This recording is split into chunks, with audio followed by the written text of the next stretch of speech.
Hi, ഇന്ന് നമുക്കൊരു fish curry ചെയ്താലോ? അപ്പോൾ അതിന് വേണ്ടിയിട്ട് ട്യൂണ ഫിഷാണ് എടുത്തിട്ടുള്ളത്. നമ്മൾ സാധാരണ ഫിഷ് കറി ഉണ്ടാക്കുന്നതിൽ നിന്ന് കുറച്ച് വ്യത്യസ്തമായിട്ടാണ് ഈ ഒരു ഫിഷ് കറി ചെയ്യുന്നത്. അതിലേക്കായിട്ട് അതെങ്ങനെയാണ് ചെയ്യുന്നതെന്ന് നോക്കാം. ആദ്യം നമുക്കൊരു പാൻ അടുപ്പത്ത് വെച്ച് കുറച്ച് ഓയിൽ ഒഴിക്കുക. അതിനുശേഷം സവോളയും ചെറിയ ഉള്ളിയും ഒരു ഈക്വൽ ക്വാണ്ടിറ്റിയിൽ കട്ട് ചെയ്തെടുത്തതാണ്. അതൊന്ന് ജസ്റ്റ് വഴറ്റി കൊടുക്കുക. ഒത്തിരി വഴറ്റേണ്ട ആവശ്യമില്ല, ആ ഒരു കളർ ജസ്റ്റ് ഒന്ന് ചേഞ്ച് ആയാൽ മതിയാവും. ആ ഒരു സമയത്ത് നമ്മൾ ചിരകി വെച്ചേക്കുന്ന തേങ്ങ കൂടി ഇതിലേക്ക് ആഡ് ചെയ്യണം. ആഡ് ചെയ്തതിന് ശേഷം കുറച്ച് കറിവേപ്പില കൂടി ഇതിലേക്ക് ആഡ് ചെയ്യണം. അത് ജസ്റ്റ് ഒന്ന് ആ ഒരു തേങ്ങയുടെയൊക്കെ ആ ഒരു കളറൊന്ന് ജസ്റ്റ് ഒന്ന് മാറി വരുന്ന ആ ഒരു സമയത്ത് കുറച്ചൊന്ന് ഒരു ലൈറ്റ് ബ്രൗൺ കളറൊക്കെ ആവുന്ന ആ ഒരു സമയത്ത് നമുക്കതിലേക്ക് പൊടികൾ ആഡ് ചെയ്യണം. പൊടികൾ ആഡ് ചെയ്യുന്ന ഒരു സമയം ഫ്ലെയിം നന്നായിട്ട് കുറച്ച് വയ്ക്കണം.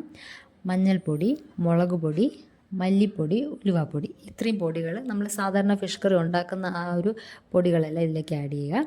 ആഡ് ചെയ്തതിന് ശേഷം നന്നായിട്ട് ഇളക്കി യോജിപ്പിക്കുക. കരിയാതിരിക്കാൻ വേണ്ടിയിട്ട് ഫ്ലെയിം അങ്ങനെ തന്നെ ലോയിൽ തന്നെ വച്ചേക്കുക. അതിന് ശേഷം ഇതൊന്ന് തണുത്ത് ആ ഒരു ടെമ്പറേച്ചറൊക്കെ ഒന്ന് മാറിയതിന് ശേഷം നമുക്കിതിനെ ഒരു മിക്സിയിലെ ജാറിലേക്ക് ഇട്ടിട്ട് ഒന്ന് ഗ്രൈൻഡ് ചെയ്തെടുക്കണം. അതിൻ്റെ കൂടെ തന്നെ നമുക്കൊരു ടൊമാറ്റോയും ഒരു ചില്ലിയും, 1-2 ചില്ലി നമ്മുടെ ആ ഒരു എരിവിനനുസരിച്ച് കട്ട് ചെയ്തെടുക്കുക. അത് കട്ട് ചെയ്ത് മാറ്റി വയ്ക്കണം.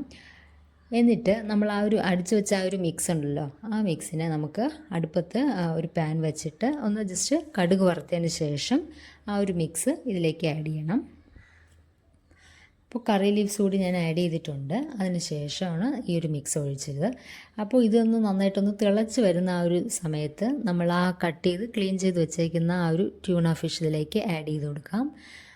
അത് നന്നായിട്ട് തിളച്ചിട്ടുണ്ട്. അപ്പോൾ ഇത് ആഡ് ചെയ്യുവാണ്. ആഡ് ചെയ്തതിന് ശേഷം നമ്മൾ ജസ്റ്റ് ഒന്ന് ഫ്ലെയിം ഒരു മീഡിയത്തിൽ തന്നെ വെച്ചേക്കുക. എന്നിട്ട് നമുക്ക് ആ ഒരു കട്ട് ചെയ്ത് വെച്ചേക്കുന്ന ടൊമാറ്റോയും ചില്ലിയും ആഡ് ചെയ്യുക. ആഡ് ചെയ്തതിന് ശേഷം പിന്നെ നമുക്ക് അതിലേക്ക് പുളിയുടെ വെള്ളം കൂടി ഇതിൽ ആഡ് ചെയ്തിട്ടുണ്ട്. അപ്പോൾ ഇനി ഇത് നന്നായിട്ട് തിളയ്ക്കണം. അതിൻ്റെ ആവശ്യത്തിനുള്ള ഉപ്പ് കൂടി ആഡ് ചെയ്തു. ഇനി ഇത് നന്നായിട്ട് തിളച്ച് ആ ഒരു ഇപ്പോൾ ഈ കാണുന്നൊരു കളറൊക്കെ മാറി ഒരു നല്ലൊരു ഡാർക്ക് ബ്രൗൺ ആ ഒരു കളറാണ് ഇതിൻ്റെ ആ ഒരു പാകം എന്ന് പറയുന്നത്. നന്നായിട്ട് തിളയ്ക്കുന്നുണ്ട്. ഇനി ഇത് തിളച്ചിട്ട് ആ ഒരു ഇപ്പോൾ കാണുന്ന ഒരു ക്വാണ്ടിറ്റിയൊക്കെ ഒന്ന് ജസ്റ്റ് ഒന്ന് വറ്റി ആ ഒരു കളറ് മാറി വരുന്ന ആ ഒരു സമയമാണ് ഇത് അതിൻ്റെ ഒരു കുക്കിംഗ് ടൈം. അതുവരെ നമ്മൾ ഫ്ലെയിം ഒരു മീഡിയത്തിൽ വെച്ച് നമ്മൾ വെയിറ്റ് ചെയ്യണം. ഇടയ്ക്ക് നമ്മൾ ഇളക്കി കൊടുക്കണം. ജസ്റ്റ് അത് അടുക്കി പിടിക്കാതെ ഇളക്കി കൊടുക്കുക. അപ്പോൾ ഇതിപ്പോൾ നന്നായിട്ട് തിളച്ച് വരുന്നുണ്ട്. ഇനി അത് കുറച്ചൊന്ന് കുറുകി ആ ഒരു കൺസിസ്റ്റൻസി ഒന്ന് മാറി ഒരു തിക്ക് കൺസിസ്റ്റൻസി ആവും. അപ്പോഴേക്കും ഇപ്പോൾ ആ ഒരു കറക്റ്റ് ടൈം ആയിട്ടുണ്ട്. അപ്പോൾ ഈ ഒരു സമയം ആകുമ്പോഴേക്കും പിന്നെ നമ്മളൊരു അധിക സമയം പിന്നെ വെച്ചേക്കേണ്ട. ഈ ഒരു ടൈം ഞാൻ ഫ്ലെയിം ഓഫ് ചെയ്യുവാണ്.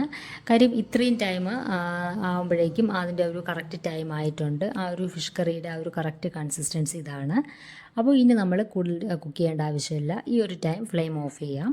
അപ്പോൾ ഇത് ഭയങ്കര ഒരു ടേസ്റ്റാണ്. നമ്മൾ സാധാരണ ട്യൂണ ഫിഷ് കറി ഉണ്ടാക്കുന്നതിനെക്കാട്ടിലും ഈ ഒരു കറിക്ക് നല്ലൊരു ടേസ്റ്റാണ്. നമ്മൾ ആ ഒരു കുക്കിംഗ് ചെയ്യുന്ന ഒരു പാറ്റേണ് വ്യത്യസ്തമാണ്. അപ്പോൾ അതുകൊണ്ട് തന്നെ ഇതിൻ്റെ ഒരു ടേസ്റ്റും വേറൊരു തരം ടേസ്റ്റാണ്. ഇനി ഇതിൻ്റെ കൂടെ ഒരു ജ്യൂസ് കൂടി ഞാൻ പ്രിപ്പയർ ചെയ്യുന്നുണ്ട്. അതുകൂടി ഷെയർ ചെയ്യാം. അത് പച്ചമാങ്ങ കൊണ്ടുള്ള ഒരു ജ്യൂസാണ്. ഇപ്പോൾ ഒരു ഹോട്ട് സീസണാണല്ലോ. അപ്പോൾ ഈ ഒരു ടൈം നമുക്ക് ഒരു ഡ്രിങ്ക്സിനോടൊക്കെ ഒരു ഭയങ്കര ഒരു താല്പര്യമുള്ളൊരു ടൈമാണ്. അപ്പോൾ അതുകൊണ്ട് തന്നെ നമുക്ക് ഈ ഒരു ടൈം ഉണ്ടാക്കാനും കുടിക്കാനൊക്കെ പറ്റിയൊരു ഡ്രിങ്കാണ് കേട്ടോ ഇത്.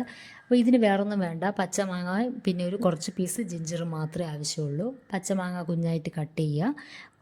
ഈ ഇത്ര ഒരു കുഞ്ഞ് പീസ് ജിഞ്ചർ കൂടി ആഡ് ചെയ്യുക. ആവശ്യത്തിനുള്ള പഞ്ചസാരയും കുറച്ച് വെള്ളം കൂടി ആഡ് ചെയ്യുക. അത്രയേ ഉള്ളൂ. പിന്നെ ഇത് നമ്മളൊന്നൊരു സ്ട്രെയിനർ വെച്ചൊന്ന് സ്ട്രെയിൻ ചെയ്തെടുക്കുക. അപ്പോൾ ഇത് പക്ഷേ കാണുമ്പോൾ ഭയങ്കര സിമ്പിളായിട്ട് തോന്നും. പക്ഷേ ടേസ്റ്റ് വൈസ് ഭയങ്കര ഒരു സൂപ്പർ ടേസ്റ്റാണ്. ഇത് നന്നായിട്ടൊന്ന് തണുത്തതിന് ശേഷം കുടിക്കുമ്പോഴാണ് കേട്ടോ കുറച്ച് കൂടുതൽ ടേസ്റ്റ്. അപ്പോൾ ഇത് വളരെ സിമ്പിളാണ്. നമുക്ക് ഉണ്ടാക്കിയെടുക്കാൻ അധികം സമയമൊന്നും വേണ്ട. പെട്ടെന്ന് ചെയ്തെടുക്കാം. ഈസി ആയിട്ടുള്ളൊരു ഡ്രിങ്കാണ്. അപ്പോൾ ഇതെല്ലാവരും ഒന്ന് ട്രൈ ചെയ്ത് നോക്കണം. എല്ലാവർക്കും ഇഷ്ടമാവും.